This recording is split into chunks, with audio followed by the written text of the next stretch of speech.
Hi guys, I hope you doing fine. आज हम पढ़ेंगे फेरा और फेमा एक्ट के बारे में। जो हमारा फेरा एक्ट है वो 1973 में आया था, जो कि है फॉरेन एक्सचेंज रेगुलेशन एक्ट। और फेमा एक्ट है वो है फॉरेन एक्सचेंज मैनेजमेंट एक्ट, वो 1999 में आया था। दोनों में बस एक चीज का डिफरेंस है, एम और आर का। जो हमारा फेरा एक्ट था वो रेगुलेशन पे काम करता था कि हमें अपनी फॉरेन एक्सचेंज को रेगुलेट करना है। और जो फेमा एक्ट है वो क्या करता है, हमें अपनी फॉरेन एक्सचेंज को मैनेज करना है। अब हम इस पूरी प्रेजेंटेशन में, पूरी वीडियो में ये पढ़ेंगे कि क्या है फॉरेन एक्सचेंज, और फॉरेन फेरा क्यों आया, उसके ऑब्जेक्टिव्स क्या है, फेमा क्यों आया, और उसने कैसे रिप्लेस किया फेरा को, क्योंकि फेरा को रिप्लेस करके फेमा आया था 1999 में। और फेमा क्या करता है, ठीक है। तो सबसे पहले क्या हुआ कि आपको ये चीज समझ में आनी चाहिए कि फॉरेन एक्सचेंज क्या होता है। जो हमारा आरबीआई है, रिजर्व बैंक ऑफ इंडिया, जो कि हम अपने लास्ट वीडियोस में मॉनेटरी पॉलिसी में पढ़ा था, वो मनी सप्लाई को रेगुलेट करता है। जो सेंट्रल गवर्नमेंट है उसने आरबीआई को कह रखा है कि आप हमेशा अपना पैसा कुछ कैश में रखिए, कुछ गोल्ड में रखिए, और कुछ फॉरेन एक्सचेंज रिजर्व्स में रखिए। क्यों? क्योंकि जैसे अगर हम बात करते हैं ट्रेड की, जैसे इंपोर्ट और एक्सपोर्ट है और ये इंपोर्ट है। अगर हम फॉर एग्जांपल यूएसए से कोई टेक्नोलॉजी इंडिया में मंगा रहे तो क्या होगा? क्या होगा, मैंने आपको पहले भी बताया था, वो इम्पोर्ट होगा। ठीक है। तो आप कभी भी किसी बाहर की कंट्री से अपने अपनी कंट्री में कुछ भी मंगाते हो तो उस चीज का आपको क्या पेमेंट करना पड़ता है? In terms of foreign exchange आपके पास फॉरेन करेंसी होनी चाहिए, चाहे वो डॉलर हो सकती है, ब्रिटिश पाउंड स्टर्लिंग हो सकती है, यूरो हो सकती है, चाइनीज रेनमिन हो सकती है, जापानीज येन हो सकती है। तो ये बहुत तरीके की आपकी करेंसी होती है, तो आपको हर तरीके का फॉरेन एक्सचेंज होना चाहिए। ज्यादातर जो हमारी है वो है डॉलर्स में। ठीक है, फॉरेन एक्सचेंज रिजर्व्स। तो क्या हुआ कि ये जो एक्ट था, ये हमारी फॉरेन एक्सचेंज, जो भी हम अपनी रिजर्व्स बनाते हैं, उसको स्केयर्स रिसोर्सेज मानता है। स्केयर रिसोर्सेज क्या होता है? स्केयर रिसोर्सेज वो रिसोर्सेज होते हैं जिनकी कमी होती है। ठीक है। तो जब इन्होंने ये सोचा, हमारी गवर्नमेंट ऑफ इंडिया ने 1973 के टाइम, कि हमारा जो फॉरेन एक्सचेंज कम है और इसका आउटफ्लो ज्यादा हो रहा है। ये क्या क्या लिखा है? As a response to concern about the outflow of foreign exchange. हमारी जो बाहर फॉरेन एक्सचेंज ज्यादा जा रहा था, लोग बाहर इन्वेस्टमेंट कर रहे थे, बाहर ज्यादा एसेट्स में पैसा लगा रहे थे, बहुत ज्यादा इंपोर्ट कर रहे थे, जिसकी वजह से हमारे फॉरेन एक्सचेंज रिजर्व्स डिप्लीट हो रहे थे, मतलब कम हो रहे थे। गवर्नमेंट ने सोचा कि हमारी ग्रोथ भी कम हो जाएगी जब अननेसेसरी भी कभी कभी एक्सचेंज हो जाता है, फॉरेन एक्सचेंज बाहर चला जाता है। जैसे कि कभी कभी अनऑथराइज्ड फॉरेन एक्सचेंज ट्रांजेक्शन होती हैं, इलीगल ट्रेड्स होते हैं। ठीक है। और उस जमाने में 1973 की पुरानी बात है, उस टाइम इतना रिजर्व्स भी नहीं थे हमारे पास। हमारी कैपिटल फ्लाइट होती है, मतलब कैपिटल फ्लाइट मतलब वही है कि एक्सेस में बाहर पैसा जा रहा था, हमारा फॉरेन एक्सचेंज जो हमारे लिए एसेट था। तो उसको प्रॉपर्ली यूटिलाइज करने के लिए गवर्नमेंट ने कहा कि हमारे पास टाइट कंट्रोल और रेगुलेटिंग एक अथॉरिटी होनी चाहिए, जो हमारी फॉरेन सिक्योरिटी और फॉरेन करेंसी और इमूवेबल प्रॉपर्टी, जो भी आउटसाइड इंडिया जो भी इन्वेस्टमेंट कर रहा है, उस पर हम रोक लगा सके और उसको कंट्रोल कर सके। पूरी तरह नहीं, बट ज्यादातर उन्हें मेन था कि हम कंट्रोल करेंगे। मैंने आपको पहले भी बताया, दो तरीके के इन्वेस्टमेंट होते हैं, एक होता है एफडीआई, एक होता है एफपीआई। एफडीआई होता है फॉरेन डायरेक्ट इन्वेस्टमेंट, जो कि आप किसी के बिजनेस वगैरह में एसेट्स में करते हो। लेकिन जब आप किसी के इन्वेस्टमेंट किसी की इन फॉर्म ऑफ कैपिटल करते हो, इक्विटी वगैरह में करते हो, तो उनसे हम फॉरेन पोर्टफोलियो इन्वेस्टमेंट कहते हैं। फॉरेन डायरेक्ट इन्वेस्टमेंट में भी फॉरेन एक्सचेंज बाहर जा रहा है, और पोर्टफोलियो में भी फॉरेन एक्सचेंज बाहर जा रहा है। तो उस चीज को थोड़ा कंट्रोल करने के लिए ये फेरा एक्ट आया। ठीक है। तो ये इसका मेन हमारा फोकस है कि हाँ, फेरा क्यों आया था। उसके बाद हम बात करते हैं इसके क्या ऑब्जेक्टिव्स थे। जब ये आया था तो मैंने आपको ऑलरेडी बताया, फॉरेन एक्सचेंज रिजर्व्स को प्रिजर्व करना था, जिससे कि कैपिटल फ्लाइट ना हो, हमारा आउटफ्लो ज्यादा ना हो, और हमारा जो भी फॉरेन एक्सचेंज का रिजर्व है वो बच जा रहे हैं। ठीक है। दूसरा था prevention of unauthorise transaction. Unauthorise transaction भी होते थे, इलीगल ट्रेड होता है, टैक्स इवेजन होता है, लोग टैक्स की चोरी करते थे। और जो भी कुछ भी ऐसा जिससे कि हमारी इलीगल ट्रेड, जो कि हमारी कंट्री को हार्म कर सकती थी, उसको कंट्रोल करना था। फॉरेन इन्वेस्टमेंट, हमारा foreign direct investment, foreign portfolio investment में कंट्रोल करना था, क्योंकि इससे लॉसेस भी होते हैं। उसके बाद एक्सचेंज रेट को मैनेज। एक्सचेंज रेट क्या होता है? एक्सचेंज रेट होता है कि आपकी करेंसी की दूसरी करेंसी की, कंट्री की करेंसी में क्या एक्सचेंज रेट है। जैसे कि हम डॉलर्स की बात करते हैं, तो डॉलर का रुपी में अगर आप चेंज करोगे तो कितना होगा, क्योंकि डॉलर स्ट्रांग है और हमारा रुपी जो है वो वीक है। अब जैसे इसका मैं सबसे अच्छा एग्जांपल आपको देती हूँ, टर्की का। कुछ साल पहले मैंने टर्की को ऐसी सर्च कर रही थी, तो मैंने उसकी जो टर्किश लिरा है ना, इसकी करेंसी, उसके बारे में सर्च किया तो वो जो इंडियन रुपीज में थी टर्किश लिरा, वो एक टर्किश लिरा शायद 17 से 20 रुपए की थी। अब जब अर्थक्वेक आया वहां पे टर्की में, और जब इतने सारे प्रॉब्लम होने लगी, और अभी हमास और गाजा स्ट्रिप वाला प्रॉब्लम चल रहा है, तो उसमें भी टर्किश टर्किश इकोनॉमी को बहुत इम्पैक्ट हुआ। तो अब आप सर्च करोगे तो एक टर्किश लिरा अब सिर्फ 2 से 3 रुपए का बचा है, बस इतनी सी इसकी वैल्यू बची है। तो ये फैक्टर्स भी आपके बहुत इम्पैक्ट करते हैं, तो उसको भी मैनेज करना पड़ता है। तो ये फेरा एक्ट सारे तरीके की जो भी आपकी एक्सचेंज रेट है उसको मैनेज करता है। तो एक्सचेंज रेट क्या है? आपकी कंट्री की करेंसी और दूसरी कोई भी कंट्री की करेंसी आपस में कितनी वैल्यू, किसकी कम है किसकी ज्यादा है, वो एक्सचेंज रेट होता है। ठीक है। नेक्स्ट ऑब्जेक्टिव है इलीगल ट्रेड को हटाना और प्रमोट करना लीगल ट्रेड को। ठीक है। उसके बाद monitoring of foreign currency transactions, जो भी इन्होंने क्या किया, ऑथराइज डीलर्स को बनाया। ऑथराइज डीलर्स वो डीलर्स थे जो कि करेंसी को कन्वर्ट कर सकते थे और ये देखते थे कि कितनी करेंसी बाहर जा रही है।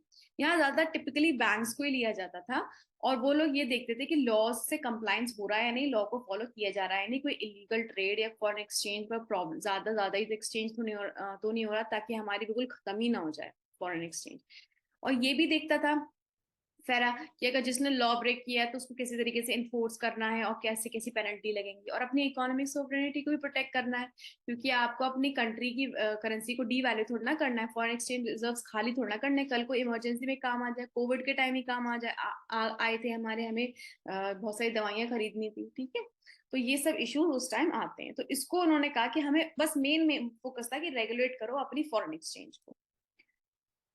उसके बाद ये हुआ, हाँ, कि जब ये लगा गवर्नमेंट को कि नहीं यार, जो अब तो हमारी इकोनॉमी 1990 जो वन एलपीजी पॉलिसी आई थी उसमें बहुत ज्यादा ओपन हो गई थी, लिबरलाइजेशन, प्राइवेटाइजेशन और ग्लोबलाइजेशन जब आया था, उन्हें लगा हमें रेगुलेट नहीं करना, हमको मैनेज करना है, क्योंकि ये इनएविटेबल है। फॉरेन डायरेक्ट इन्वेस्टमेंट और फॉरेन पोर्टफोलियो इन्वेस्टमेंट जब तक नहीं होगा तब तक इकोनॉमी में वो ग्रोथ नहीं आ पाएगी, क्योंकि बहुत ज्यादा जरूरी है हमारे इंडियन इन्वेस्टर्स को बाहर इन्वेस्ट करना, या हमें अपनी फॉरेन एक्सचेंज को एज अ स्केर्स रिसोर्स नहीं मानना है, हमें अपनी फॉरेन एक्सचेंज को एक तरह एसेट की तरह मानना है, और उसको हमें प्रिजर्व भी करना है, लेकिन उसको हमें अपना यूज भी करना है। तो उस टाइम उन्होंने क्या सोचा कि एक नया एक्ट पास करते हैं, जो कि ये वाजपेयी गवर्नमेंट जो थी उन्होंने इसको जो फेरा था उसको खत्म करके 1999 का फेमा एक्ट लाए, जो कि इनैक्ट हुआ था 29 दिसंबर 1999 में। और ये जो है इसने उनको भी सपोर्ट किया, जो एक्ट है prevention of money laundry act of 2002, जो कि 2005 में इफेक्ट हुआ। ये सब क्वेश्चंस आ सकते हैं, इसलिए मैंने मेंशन किया है। अच्छा, इनका मेन मुद्दा ये था कि जैसे कि हम ये बोलते हैं ना कि फेरा में सब कुछ प्रोहिबिटेड था, कुछ भी अलाउड नहीं था, लेकिन जो गवर्नमेंट ने कहा था सिर्फ वही अलाउ था। फेमा में इन्होंने क्या कहा कि सब कुछ अलाउड है, सब कुछ परमिट है, बस कुछ कुछ चीजें प्रोहिबिशन नहीं है।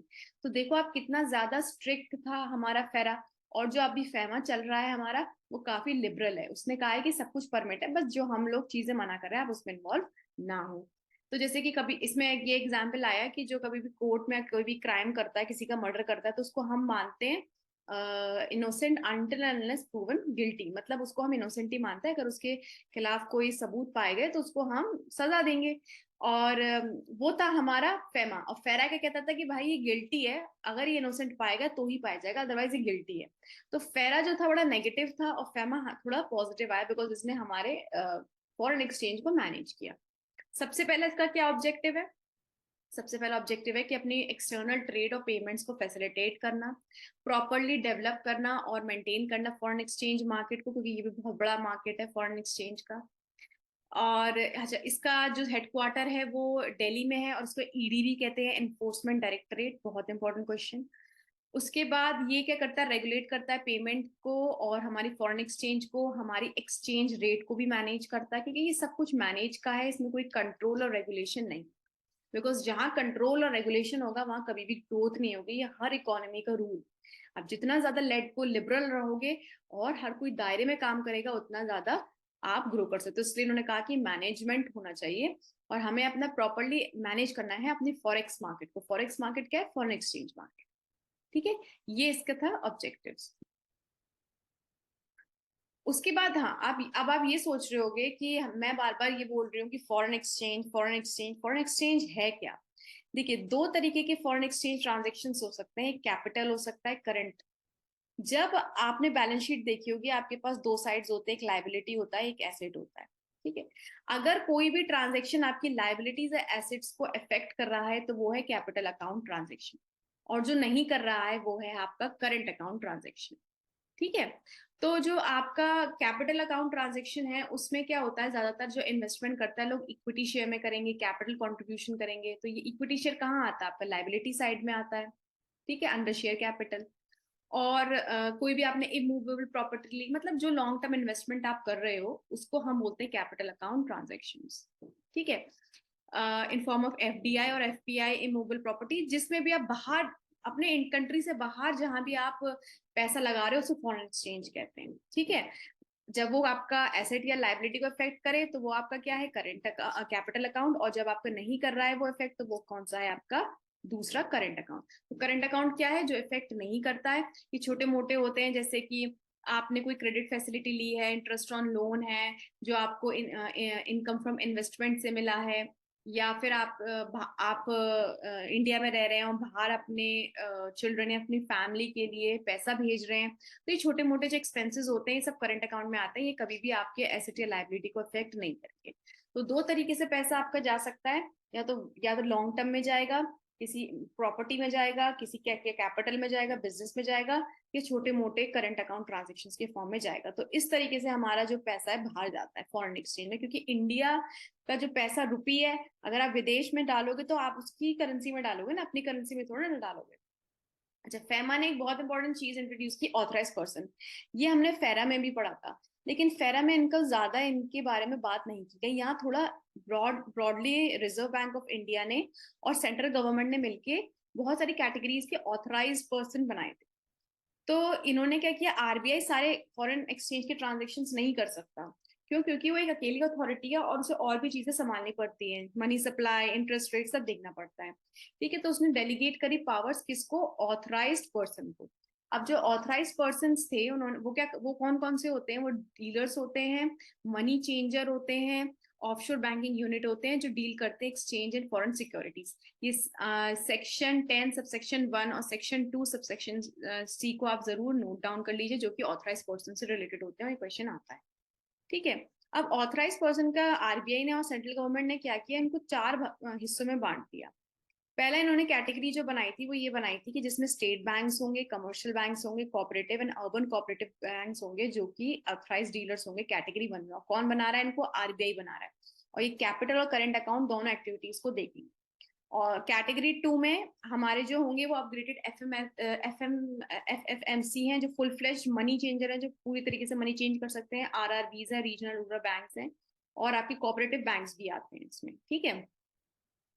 और हाँ, ये सिर्फ जो है इनको सिर्फ नॉन ट्रेड रिलेटेड ट्रांजेक्शन्स कर सकते हैं। नॉन ट्रेड रिलेटेड ट्रांजेक्शन्स वो ट्रांजेक्शन्स होते हैं जिसमें गुड्स एंड सर्विसेज का कोई भी आपका रोल नहीं होता है, जैसे कि लोन वगैरह लेना, इस तरीके के ट्रांजेक्शन है नॉन ट्रेड रिलेटेड ट्रांजेक्शन।